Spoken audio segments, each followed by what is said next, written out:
You're listening to Whoa! Potluck.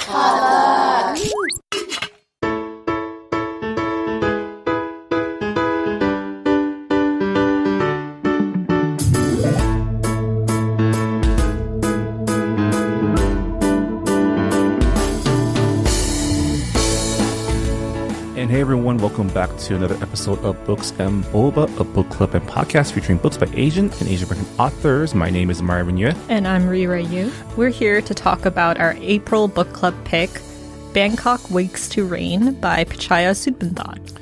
Yeah, as always, this is your spoiler warning. We're going to be talking all about this book. So if you haven't read the book yet and you care about that sort of thing, it's time to stop listening, go read the book, and then come back and join us. Happy APAM, Marvin. It is May, isn't it? It is. Holy crap. It's our month. It's our month. That's why there's like events every single night. Yeah, and then it will be our month again in August, because Asian August. It's not Asian August this year, though. It's more Asian summer. We can reclaim it. A lot of films coming out in May, too.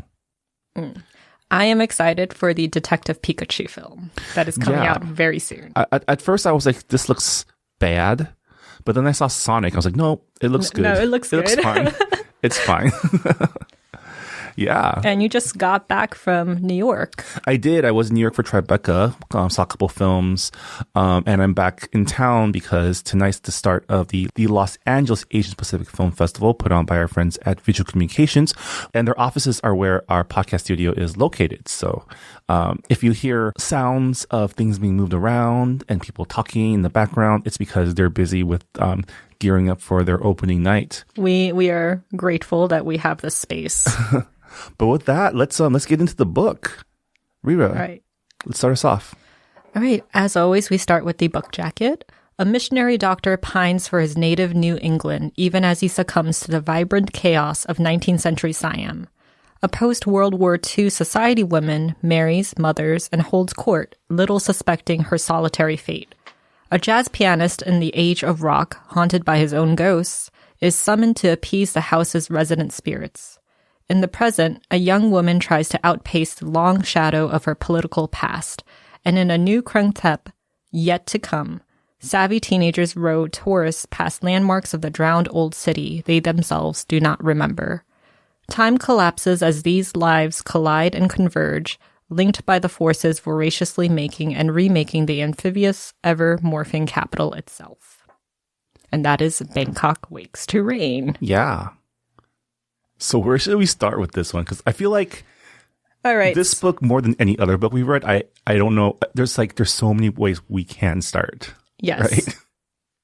Yeah, that's the thing. This book is very non-linear. Like, you can literally just start on a chapter, I feel like open a random chapter in the book, and that can be the beginning, because everything is so interchangeable. You have characters who, are briefly introduced, and then decades later they come back and they have significance. But what do you feel about this type of story? For me, I don't know. My feelings are kind of torn, half and half, because I really don't like. I feel like in my experience, I've never really had a good experience with nonlinear stories, simply because I'm very type A, and I'm like, give me the things in a linear way. But I think Pitchaya did a really good job interweaving stories. This book, there's a lot of water in it. Yeah. So it makes sense that his structure would be so fluid, and time goes back and forth, and you're jumping characters, and in the end, they kind of gather into one large body. So it really did match the themes of the book. Yeah, it's very shoot, I had an analogy in my head, but I totally forgot it. Oh, but my analogy it trumps yours. Well, yeah, I mean, I feel like while I was reading it, because his prose is so would lush be it right word? Very descriptive, very tactile. Yes, right? Yes. And you find yourself being invested in the story that he's telling, only to find that the next chapter is about a different person, and it you don't get used to it because like, you want to know what happens to these characters next, but you're always looking forward to when they come back around. Yeah. And like water is a big theme in this book, either through rain or oceans or swimming pools. And it makes sense because Bangkok is a very wet place. Yes. Like it's 100% humidity every single day. Well, I've never been, but I'm guessing. Yeah. That it's a lot of rain, a lot of rain, a lot of humidity. I mean, it's a Southeast Asian country, so they go through monsoon seasons. Mm-hmm. And actually, I have family out there, so they always tell me about like just seeing the floods roll in. So what did you think about the opening of the chapter, the opening of the book? Because for me, it was really kind of ambiguous because I was just like, who is this character? It's the character is unnamed. You don't really know what time period it is. So I think it was meant to be. And it was totally meant to be. I spent the entire book trying to figure out who it was. I mean, they reveal it later. Yeah. But, right. And memory plays a big role. Like memory is a huge thing about this story too. Right. And what memory means and why it's important. Yeah. Right. Yeah. And like the preservation of those memories. And in a way, the memories that the book like talks about is more than just human memories. It's the memories of place, memories of culture and heritage. And throughout the story, customs change, traditions change, but a lot of things stay the same. And a lot of, Bangkok or Krantep is characterized as a place that's actually pretty resistant to change. Yeah. Right. Yeah. I thought the juxtaposition between like technology in Bangkok mixed in with like the street hawkers and just like you have these skyscrapers, but you also have monks asking for alms. And I was just like, wow, like isn't that like pretty much the story of any Asian country? Cause it's like you're fighting against technology while trying to hold on to customs and rituals. And as time goes by, you kind of question which customs, which traditions actually do matter, because as time goes on, you kind of think you're just like, oh, this is kind of questionable. I mean, there's that, right? When it comes to things like health and like the development of health tech, if you can call it that, is a big through line throughout the story, starting from the storyline of Phineas, the missionary doctor. Yeah. All the way to June. Yeah. Yeah, June, the daughter of Mai's plastic surgeon. Yes. Right, who is a future nurse or a future home doctor, I guess. Yeah, a future home doctor. I thought that was interesting because correct me if I'm wrong, but the disease that plagues it's cholera. Yeah, cholera. Mm-hmm. So it's like it comes back. Yeah. In like the future. And I was like, oh, yeah. Just like measles is coming back today. Oh my, I don't want to think about that. Like, oh, God. Anyway, I guess, like, for me, since we brought up Phineas, I'm going to just talk about Phineas. And we can start from the beginning, which is Phineas. I guess so, Phineas. So chronologically speaking. I thought it was really funny because you think about like fish out of water movies where like with the white guy going to like an Asian country and it's just like, oh, these savages, I need to like correct their ways, or their medicine is so primitive, like I'm going to educate them. Yeah. And it's like such a white male savior type of view. Yeah. But like Phineas's story is not that. It's kind of framed in the beginning. Like you're just like, okay, is he gonna like cure the village because he's a doctor?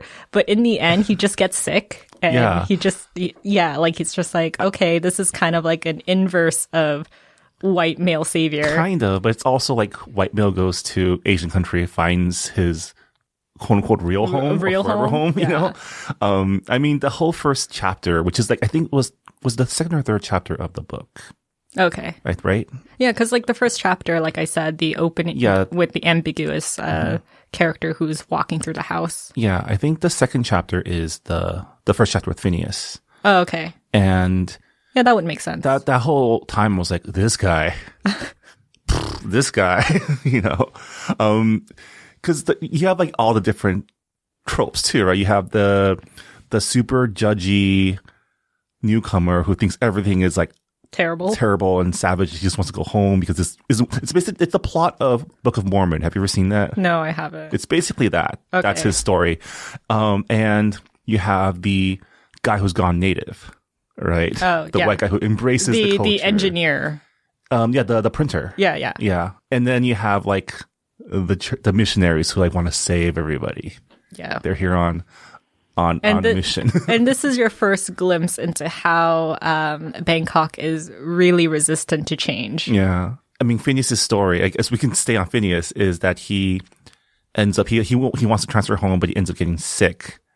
And as he gets sick, he like develops, how does he develop a love for the country? Well, like what happens is that he gets sick and like, I don't know if it's the witch the witch doctor was dead, but like,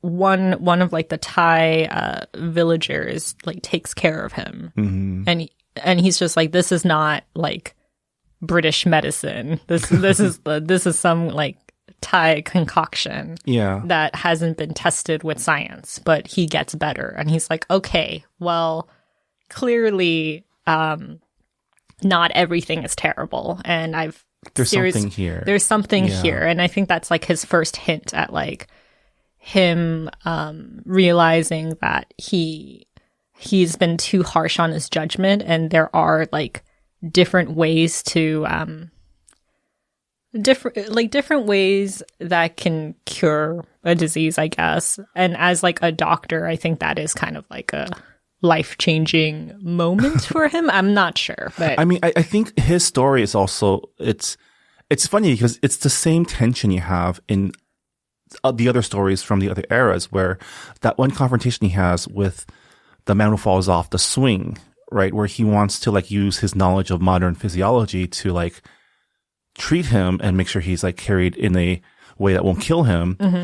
And then in conflict with the witch doctor who wants to take him to go pray to the gods or something. And it's like, when it comes to that, like you end up sympathizing with this colonizer guy, right? One thing I did like about this book is just the number of, like obviously we're jumping heads in the book, but you also get like different, I guess like view lenses, because you have like the white man coming to like a foreign country and hating it. And then you have someone like Sammy who, was born in Thailand, kind of grew up during his childhood, moved to London, was raised there, kind of traveled around the world, and then comes back to Thailand. So you have someone who is returning to the motherland. Well, he comes back and then he leaves again. And then he leaves again. And then you have like Knock, who is, living in Japan, and like you have all of these viewpoints. It's kind of like a prism,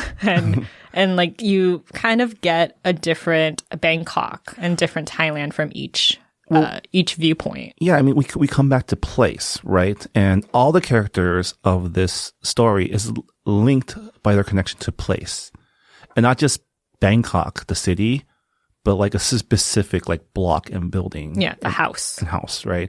And when I was reading those parts, I was thinking about just diaspora, right? Not just the Thai diaspora, but like the Chinese diaspora, the Korean diaspora, and the way we, like, even if we leave our culture and put down roots somewhere else, like there's the memory of the culture that remains and is important. And I think that was the thing with Nak's story. Nak, who's the sister of Ni, who moves away to immigrate to Japan and opens a Thai restaurant and becomes the center of the Thai student community there. Yeah. Because she's giving them a taste of home. You have Sammy, who is, I guess your typical like 1.5 generation, right? Like Bangkok born, foreign educated. Yeah, I would say so. Right. And what him and Nak both have in common is their desire to get away from like responsibilities or like their ties to their cultural like expectations Yeah. right? But still remaining Thai, Yeah. no matter where they are. It's like with Sammy, as much as I hated Sammy, That guy was the worst. he I could really relate with his like point of view, because he comes back to Bangkok and he says multiple times in his inner monologue that he feels like a tourist because like the city has changed so much. Yeah. But then he'll like get to a certain part of Bangkok where he recognizes parts of his childhood and he's like, oh, actually, no, it didn't change like as much as I thought it would. And I think that is like such a relatable thing when it comes to like diaspora, because you go back to the motherland and you're like, I don't recognize anything. But then you find like a little piece of home and you're like, okay, the feeling of not belonging, it constantly goes back and forth in a seesaw with like, okay, yeah, I guess I am Thai in the end of, at the end of the day. Yeah, I think Sammy was probably the third or fourth chapter, the one right after the Phineas one, when he first gets introduced to him, when he goes back to England, right? Yeah, because his dad has a stroke. And he kind of has that same experience going back to England, because he left England too to like run away. Because his dad pretty much had an affair with like another woman, a white woman, and you know, he just left because he didn't feel like he quite belonged there. Yeah. Well, you kind of get a sense from that restlessness in Sammy. Like, he doesn't feel like he belongs anywhere. So he's constantly running and constantly being with other women and not taking responsibility. Yeah. Like, come on, dude. Like, use a condom. Like, how hard is that? Yeah, you know, he had a tough childhood. I know. I but guess. Then he like grew up rich. I mean, whatever. Whatever. Sammy as a character was not a good dude. But he made for an interesting character. Yeah. I really like that conversation between him and his dad. When his dad asks him about, it's like, do you know Bangkok's like full name? Yeah. And Sammy's like, of course I do. And he starts reciting it, but then he forgets midway. And his dad says, yeah, I forgot too. And it's just like, wow, like, even though you try to retain as much culture as possible, of course, some things are going to be lost. Yeah. And I was like, well, it's a really sad scene. Also, like, in that conversation, Sammy's father brings up the October massacre. And and like Sammy's just like, I don't know, I don't keep up with the news. But we're kind of brought back into Thailand, and we see through it was Nee and her college sweetheart Siripong. I think that's how you pronounce his name. Siripong, yeah. Siripong. Yeah. I really liked Nee and Nock's stories the most. I think those two storylines were the anchors in this book. Yeah, I was really sad I think it was part 2 chapter where they have their falling out. Yeah, that was really like I was like, I wanted to like skip ahead to they like make up. It's just one of those relationships where like one of them dies and it's like, oh no, regrets for life. Yeah. But it was really nice that they did make up in the end. It sounded like they made up in the end. And I kind of like that they didn't zoom in on that scene. Yeah. They just said there's just something that happened, because you get older, you get perspective.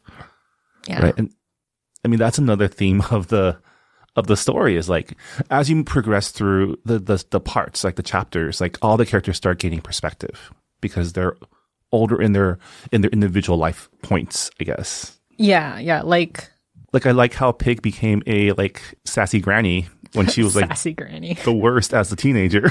You really see growth, and you really see how not only the city changed, but how like people's perspectives on the city changed and how they've adapted. And I do want to keep talking more about Nee and Nock, because I feel like there's so much going on in their storyline. I was actually really surprised that Siripong died, and then it just like switched over to Nee. And then like you just kind of kept going with Nee, and I was like, oh, okay, like I mean, that's the thing with this book, right? Characters appear for like half a chapter sometimes. And like, there's that one chapter, I think it was the beginning of part 2, I want to say, where like they change perspective like 5 times in that one chapter, right? It starts with the wolves and it goes to the guy who's like guarding the house in the guardhouse. And it goes like his son, I guess, or his nephew, who's one of the construction workers. And then goes into the office manager. Oh, yeah, tenants, you're right. I do remember this chapter. And in that one chapter, it spans maybe like a couple years in itself. And like when I was reading through that chapter, I was like, it was taking me for a ride. Yeah. Because like in a movie, it's just like you just see a montage. Yeah. And with a book, that does not work. So you have to put more effort into figuring out when things change and transitions and whatnot. But I think it was pretty much seamless. It was pretty seamless, but it was just like, it goes from the scene where the kid does drugs and climbs up a tower, right? To like the next scene. It doesn't say it passes, but it says that like an accident happened. Yeah, it was people thought this building was haunted. Right? It's when this is where you kind of get crossing threads here, but it's like the old. It's Sammy's old house, the house that he grew up in. Yeah. And then his mom is like, well, I'm going to sell this house so they can build a condo out of it. And that's where like the guy falls to his death because he's doing construction on it. Right. And then like tenants are like, this is not a nice place to live because there's a death here. Yeah. And it's like bad luck and a lot of superstition. Well, then Nee works at that place, teaches swimming to kids. Yeah, she becomes a receptionist there. And even because for the longest time I was like, okay, how does Phineas relate to this whole like through line? And in the end, you realize that's his house. That's the mission. The colonial house was the mission that he worked at and lived in and started his trading company in, which passed on to his business partner's children. Yeah. And you kind of get, like the house in this book is pretty much like a character of its own because, in part 4, wow, part 4. It just steered really hard to sci-fi and I loved it. I felt like part 4 is the reason why I really it's the main reason why I like the book. Like he went for it. He went for it. I know that a lot of people on Goodreads was like not okay with that because they're like, why? Like, don't add sci-fi randomly. And I'm like, no, I think it's really organic. Yeah. I think he did it really naturally, and I think it was really interesting. But there's a scene where I think it's kind of like this virtual chamber, I guess, where Mai and Pig are talking. Yeah. And Mai's just like, oh, let me show you something. And then she shows like footage of the house, and you see like a shadow falling for a brief second. Yeah. And like Pig asks her, whose memory is this? And she's like, it's the house. The house remembers remembers events. And it's just like, oh yeah, like a place can remember things. And I thought that was like really poignant. Yeah. I mean, I feel like memories are distinctly tied to place. You might not remember when, but you know where things happened. Yeah. Right? Like places, things, they trigger memories. And that was another recurring theme, was people revisiting places they've been. Right? Sammy did it when he was in England and also back in Thailand. June tried to do it when she was on that boat tour thing. Mm-hmm. Yeah, I was also fascinated by like his speculative writing about the future of transhumanism. Yeah. I thought it was really interesting when it went into like climate change stuff. Yeah. And I mean, throughout this book, there's a lot of there are calamities. Like you have the cholera in the beginning of the book that starts to form, and then you have all the coups. You have all the coups. You have the October massacre, and then you have like the flooding. So it's just like throughout all of these calamities, people have made it through. And I think it's really like a story about like no matter how bad things get, humans find a way to like survive. And humans also find a way to create classism. Yes, that too. And maybe it's like we're doomed to repeat the same things because as long as there are scarce resources and people with different access to those resources. I mean, that was one of the most fascinating things about that one chapter where it's switching all these perspectives is you see the perspectives of everyone from animals to workers all the way to like the rich like landowners, right? And they all exist in this same place, but they all have massively different perspectives and values. We were talking about like remembrance and like resilience, and I just wanted to share a quote in the book that I really, really liked. And it's about the October massacre of the 1970s. Those October dates swallowed everyone who'd been there in history's giant unlit belly, and that history into silence. The forgotten return again and again as new names and faces, and again the city makes new ghosts. Yeah. I mean, that event, it followed me everywhere, right? Like that was her trauma. Yeah. And like I did like brief research on it because I've never heard of the October massacre because obviously I'm not Thai, and it's like really hard to like I knew about the coups. I knew there was like a coup like every few years someone would like take power and put someone else in charge. A lot of them were bloodless, but there were some bloody ones. Yeah. From what I have gleaned from just like looking up random articles after I finished this book, it's an event that the Thai government hasn't really addressed officially. And, you know, it's kind of a thing that they keep trying to bury. And it's just like, yeah, you're not going to be able to bury that shit.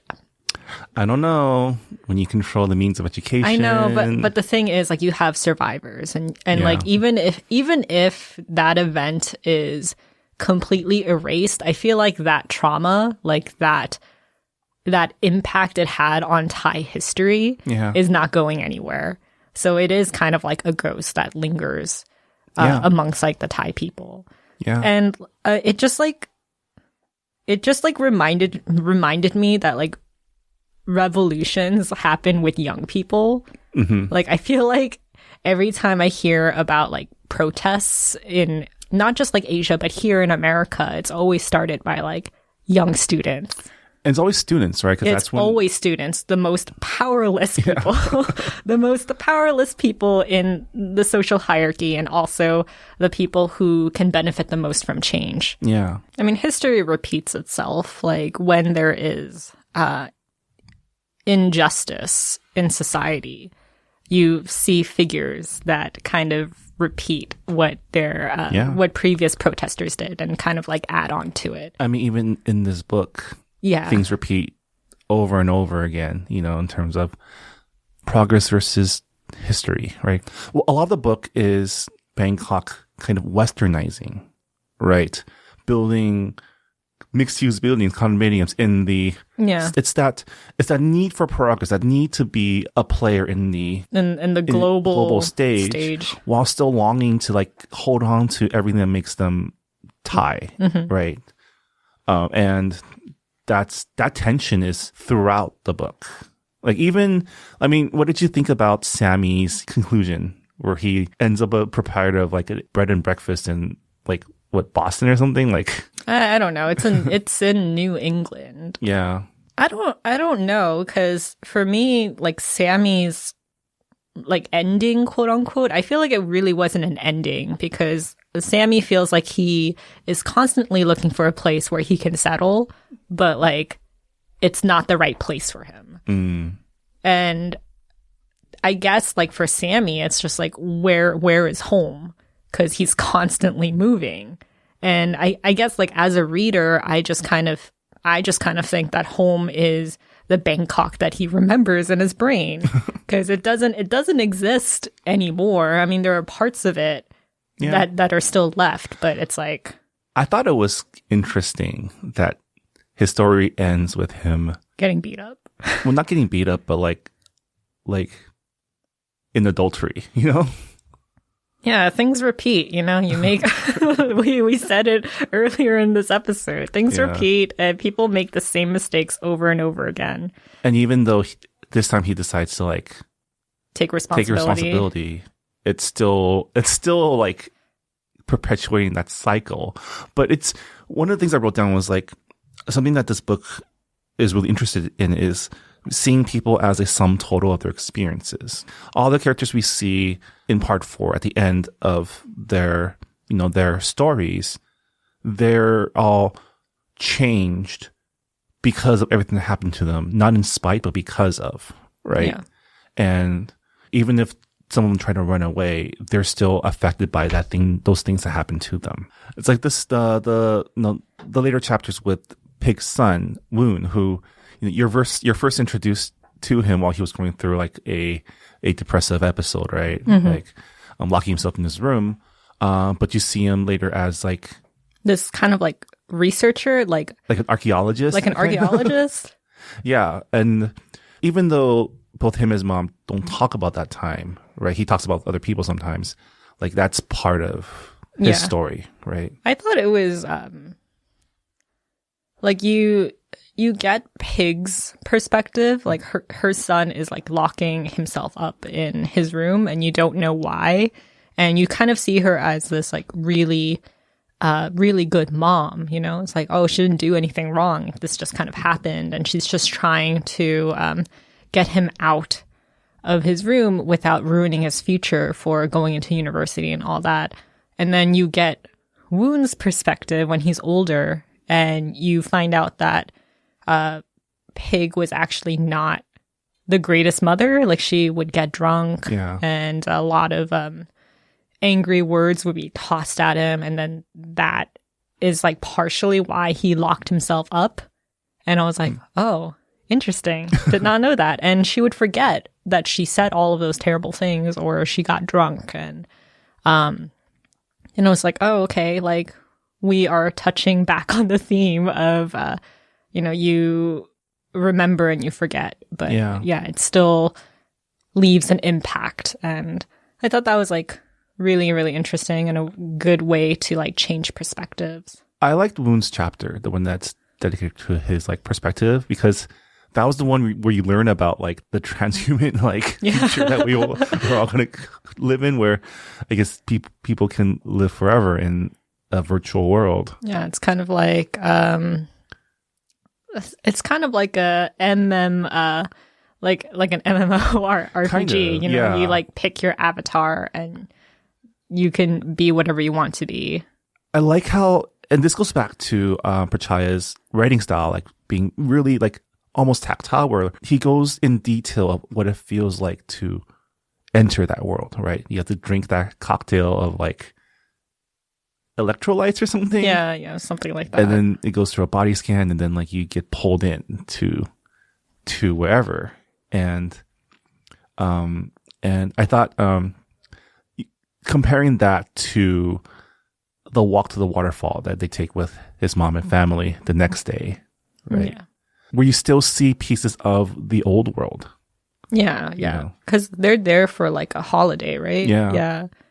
And there was a line in one of the chapters when June, Mai's daughter, asks Pig about like the Lantern Festival, like where they like put lights on like a piece of paper and they float down the river. And she's like, oh, do you guys still do that? Because, June is not living in Thailand. She's living in New York.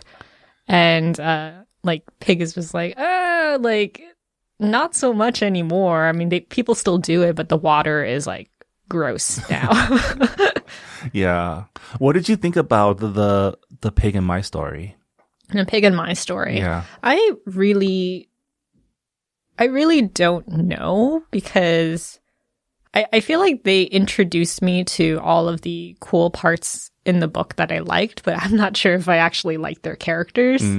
Well, they're both very flawed.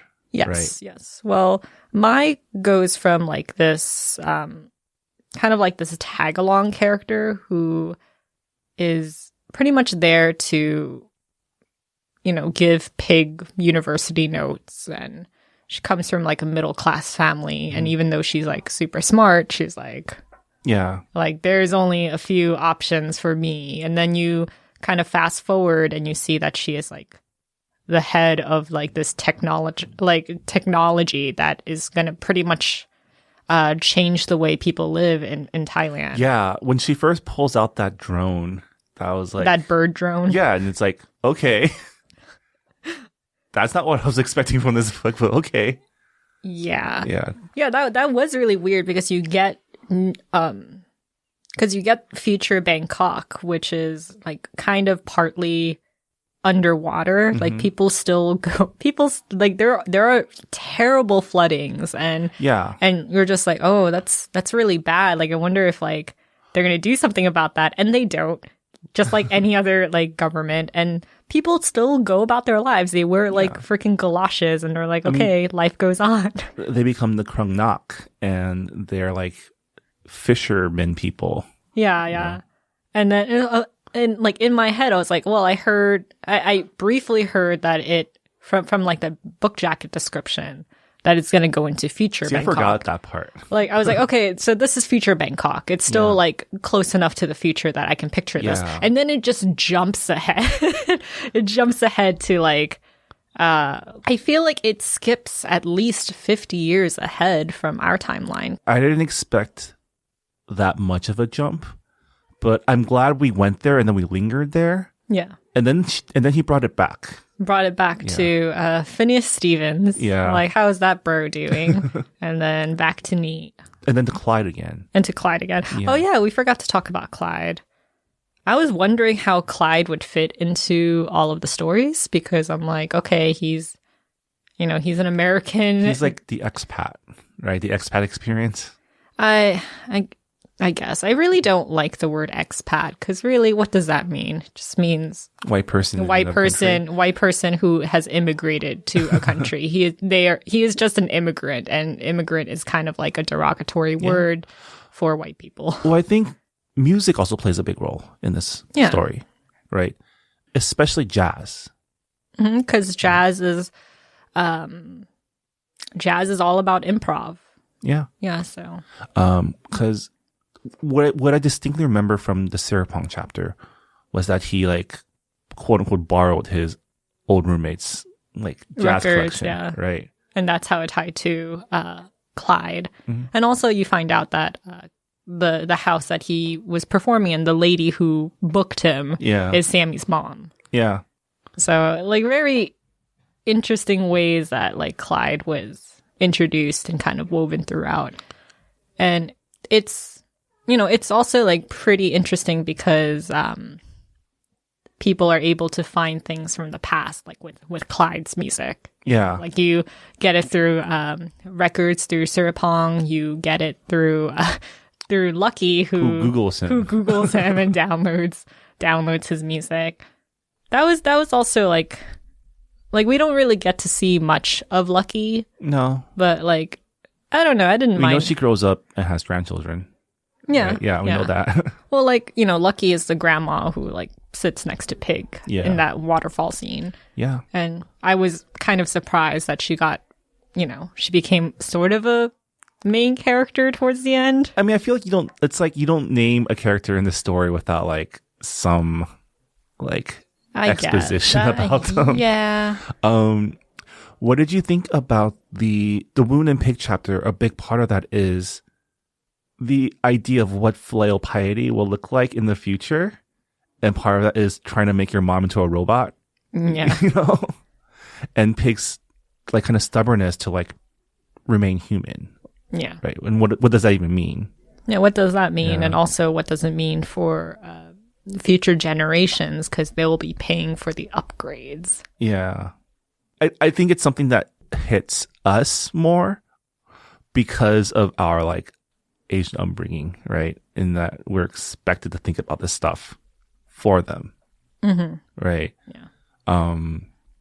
And the whole like, I felt like the whole diaspora thing was what I related to most, right? Because I started thinking about going back to Taiwan, and just the fact that like the moment you leave the country that you're from, quote unquote from, right?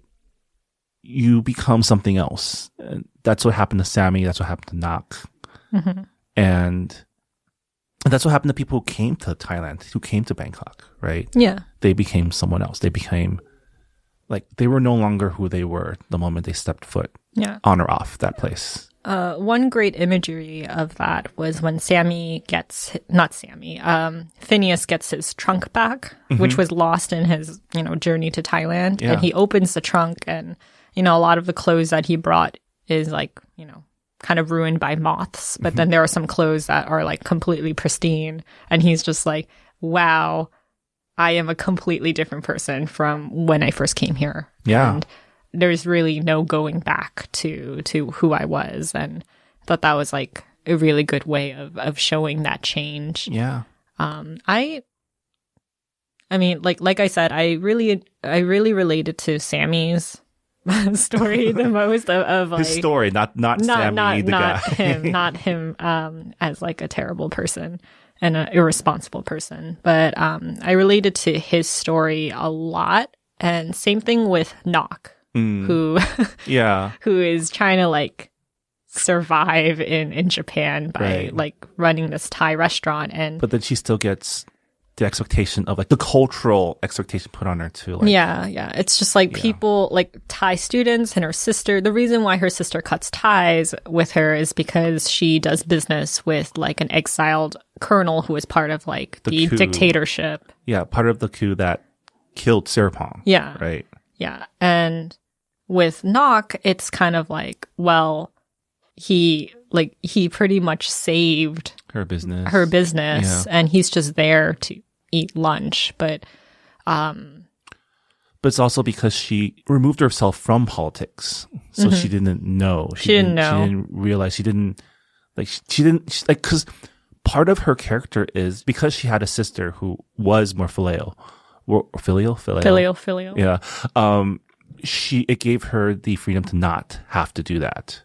Yeah. Right. And she carries some guilt for it, but like the truth is like she's like Sammy's. They kind of ran away from their responsibilities. Yeah. Right. Yeah. And just also like people from Thailand are telling her like, you're a traitor, you're not like a real Thai person. And that's something that is kind of like a common sentiment among diaspora Asians, because it's like, it's just like you're removed from the politics of it all, and sometimes people tell you that you are not enough, and that is it's a really common story.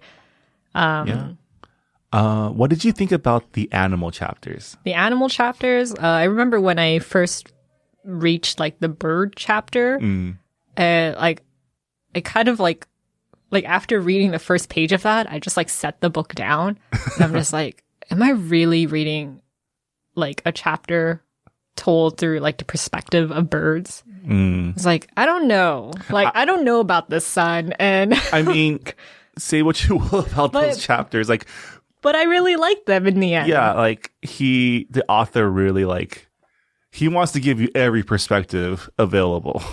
I mean, with the birds chapter, that kind of stands out in my brain because you see how climate change has ruined everything. Yeah.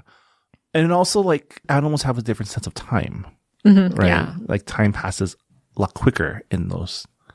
Yeah. In those, like, within those pages, it spans generations of these migrations in birds. Yeah. Yeah. Part of what you learn in this book is planet's fucked. We're screwed. Yeah. But it's okay as long as we can upload our brains into the matrix. It is strangely optimistic, isn't it? Yeah. Saying that we will find a solution even though it's not the best one. But was it Mai herself saying that even this is just prolonging? Yeah, it's just prolonging. Yeah, because like who knows if there's going to be a solar flare that will disable all the systems. Yeah. Right? Like the whole concept of like this post-human like transference or whatever they called it, it's contingent on the idea that the power will never run out. Yeah. Yeah. Yeah. So the author, Pitchaya, he also like migrated a lot during his childhood and during his adulthood. He spends his time in Brooklyn, like split between Brooklyn and Thailand. And I know that he was like partly raised in Saudi Arabia. So he really does carry this cosmopolitan take that kind of is imbued in the story. And yeah, I'm really glad that we were able to pick up his book because I have been looking for books by more Southeast Asians, but the problem is a lot of them are written by white people. A lot of them are written by white people, or they haven't been translated into English yet. Because I do know that like Thailand does have like a very robust literary community. It's just that like they don't get translated. And thankfully, Pitchaya wrote his book in English. So you do kind of get like a very interesting perspective on Bangkok. And I think because of his own upbringing, he's able to like piece these stories together really, really well. Yeah. You know what's another big part of this whole book was food. Oh yeah, food. And just like any good Asian American book, food is just on point. But especially how it ties to memory, right? Like a lot of the conversations about how food's just not the same anymore. Or remember that time we had that really great, like, I don't know, laksa or something. Yeah, like it's very prevalent in obviously Nock's story, who runs a restaurant, because she's constantly having to like replace and substitute because she's not getting like the actual ingredients. Yeah. And then the fact that like even within her story, it starts off she starts off only having a Thai clientele, but eventually it expands to having a Japanese clientele too, because tastes change and people are looking for different things. Yeah. And then you kind of get glimpses of that in Mai and Pig, who go to like this old noodle shop, and it doesn't taste the same anymore because of the flooding. Yeah. And then in the future where Mai is plugged in to the Matrix and she can just taste whatever she wants anytime she wants. Yeah. That sounds good. Yeah. I want to be tasting, I don't know. You just went through, I saw on your Instagram feed that you went through a whole taste test of top ramen. Yeah. My friends and I, we were trying to figure out like what to eat for dinner, and so you decided on all of the ramens. Well, the thing is, like, we were watching Sungwon Cho, Pro ZD, and he does a lot of taste tests, and he was doing a taste test on Lunchables, and we're like, we should taste test something. I guess we should do like instant noodles. So that's how that started. This book though, growing up, I had one of my closest friends was Thai, and her family ran like a Thai restaurant. So like, I don't know, like when they mentioned like all of the food, I was like, oh man, that sounds really good right now. Like authentic Thai food sounds great right now. Yeah. So yeah, I feel like every good Asian American book has really good food descriptions. It is it is mandatory. In a way that's like, I hate the word authentic. I know. It's like, it's not really what we're going for, but like you can tell it comes from a place of like knowledge and love and like experience. Yeah. You know? We did have a comment on our Goodreads forum from Julie, 3x5 Books. Thanks for always writing in, Julie. She was mentioning how like we were saying, it's a hard book to talk about because it's non-linear. For her, the Nia Nock stories were probably her favorite as well. And the speculative parts later on were interesting too. She also writes, one would argue that it's about, quote unquote, water, since it seems to feature prominently throughout the book. The river, flooding, rain, the Kanos pool, the koi pond, the waterfalls at Erewhon National Park. If a location has a bay or pond or other water feature, Sudbanthad will mention it. I will say one of my main criticisms about this book is that it was too long. I feel like for a book that interweaves a lot of characters, a lot of perspectives, and going back and forth in time periods, it should have been shorter. And I don't know what the original length was, because books get edited very, very heavily. So my guess is that it was much longer. And I don't know if that was like a detriment to it. Maybe if it was longer, we would have gotten more meatier character perspectives. But yeah, I wish that it was a bit shorter than 300 and somewhat pages. I thought it was fine because I was thinking about what they would take out, and the thing is, like, every single chapter, the perspectives are all so, like, I guess if there was anything, maybe the Clyde things might have been okay to do without, but I still think like his perspective as like an American immigrant, who's living in Thailand is important because that is an experience of Thailand, right? Yeah. As is rain, there's a reason why this book is called Bangkok Wakes to Rain. Yeah, because more often than not they do, and eventually that rain will flood everything and kill everything that you hold dear. Yeah. Maybe not kill. not kill. Sorry, I was exaggerating. But I think it's really interesting that like the last book that we read was Darius the Great is Not Okay, and that's also a book that is very central on place and also like memories and retaining culture and stuff like that. And diaspora, right? And diaspora. Like, the return of diaspora. Yeah. So it was. I think it was a really nice transition from that book to this book. Yeah. And I think as a whole, as like a collection of interwoven short stories, I thought it was really like, I never felt like, oh, I just have to get through this chapter to get to the next knock chapter, right? I was like, okay, this is a Sammy chapter. Okay, this is a my chapter. And then just being surprised at who he decides to point the camera at each chapter was interesting. Like, I didn't expect June to come back. You know, I didn't expect. I didn't expect Pig to become a main character, right? Because when you first meet her, she's just like, "Oh, this girl sucks." Oh, this rich kid, this rich girl. Say what you will about like the directions this story takes. He's not afraid to like throw wrenches in the lives of his characters. Oh yeah, you know. I mean, that's what makes interesting characters. Yeah. You give them flaws, you give them dreams, and crush those dreams and make them suffer and somehow redeem themselves. Yeah. And no, part of the story is the virtues and the flaws of this place. Climate change is really scary. Yeah, we're screwed. We're pretty that was one thought that came to mind when I was reading it. We live too close to the beach, Rira. We need to go inland.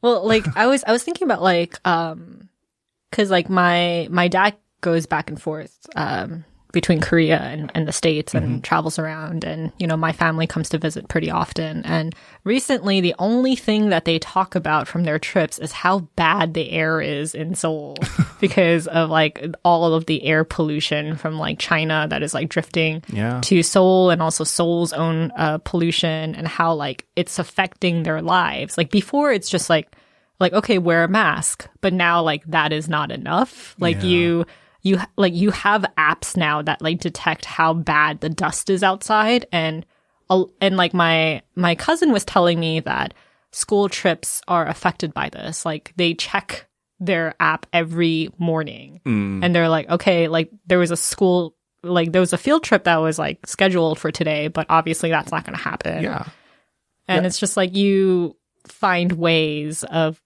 kind of adapting to like the planet's like destruction. I guess my cousin lives in Shanghai, and she has a air monitor in her house too. Yeah, just a monitor inside down outside. Yeah, and they also have like air purifiers in every single freaking building. Yeah, and I was like, that is sad, because you think about like young people, and that is the only city, like that is their only memory of the city, right? It's like, oh, remember the days when you didn't have to wear a mask walking around?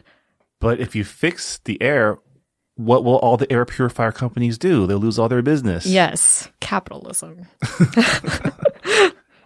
That's why. Which, by the way, is pretty much the theme of Want by Cindy Pon, because it takes place in futuristic Taipei, where the air pollution is so bad that people have to wear like these like hazmat suits, and only the rich people can afford it. And they're like, and like all the poor people are stuck with just like regular masks, and it ages them and they die. And well, if there's something Bangkok Wakes to Rain has taught us, is that even with advances in technology, people will still find a way to make money off of people will still find a way to have a rich and poor class. Yes. Yeah. And I guess I will introduce the book for this month, May. Yeah. We're switching things up. I know that at the beginning of every episode we say that this is a podcast featuring books by Asian and Asian American authors, but I feel like Pacific Islanders are sadly enough taken out of APAM. I feel like a lot of the focus is always on Asian Americans, and for this month, I wanted us to read a book by an author of Pacific Islander descent, and this month's book club pick is This Is Paradise, and it's a collection of short stories, and it's written by Christiana Kakalwila. I'm sorry if I mispronounced that, but I did try my best. And I think it's a good transition because it is also very much like vignettes of a specific place and the different people who live in Hawaii. Yeah. So I am excited to read this book. I picked it up from the library yesterday. Cool. Yeah. It should be available on Kindle. I know that publication is I know that like there aren't a lot of copies available out in the world. Unfortunately, that seems to be the case with a lot of books by Pacific Islanders. Like mass distribution seems to be very hard to come by. But I do hope that you are able to grab a copy somehow. Yeah. And this episode will, it's a time capsule. Once you find a copy and end up reading it, you can always listen to it afterward. Yeah. And also, this story collection came out in 2013, so it's relatively recent. Yeah. That was a struggle finding a book by by a Pacific Islander who came out with a book that was within the 2010s. So I'm glad that I found it. Yeah. Yeah. Looking forward to reading that one. And on that note, that'll do it for our discussion of Bangkok Wakes to Rain by Pitchaya Sudbanthad. Hope you enjoyed our discussion. And if you have anything to add after reading the book or after listening to our discussion, please go to our Goodreads group and let us know your thoughts. And with that, that'll do it for this episode of Books and Boba. Wanted to quickly thank the Potluck Podcast Collective for letting us be a part of their group. The Potluck Podcast Collective is a collective of Asian American hosted podcasts, including shows like our show, the Collabcast, They Call Us Bruce, First of All, Saturday School, and more. You can find all of our great programs by going to the website podcastpotluck.com. Thanks again also to Visual Communications. This podcast was recorded at the Potluck Podcast Studios located within Visual Communications in Little Tokyo. If you're in LA, check out the LA Asian Pacific Film Festival, which is being held by VC this weekend from May 2nd through May 10th. There's a lot of really great movies here, and it's always a great time. You can learn more at festival.vcmedia.org. And yeah, Rira, thanks for chatting Bangkok Wakes to Rain with me. Yay. You have a lot of books that are on your to-be-read pile. I do. I am very proud of you. Did you just check it on Goodreads? Yeah, I did. I did. So I tried to read 3 books this month. I only finished 2. That's pretty good. Yeah. Considering I only read 1. So I win April. We'll see how May goes, because May is jam-packed. But yeah, on that note, for everyone listening to this show, have a really great Asian Pacific American Heritage Month. Have a great Mental Health Awareness Month. Have a great month reading Asian American books. We'll see you later. Bye.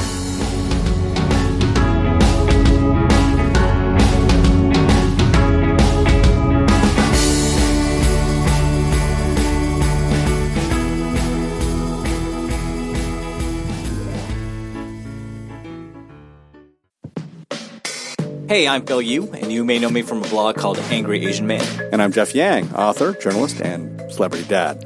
We host a podcast called They Call Us Bruce, an unfiltered conversation about what's happening in Asian America.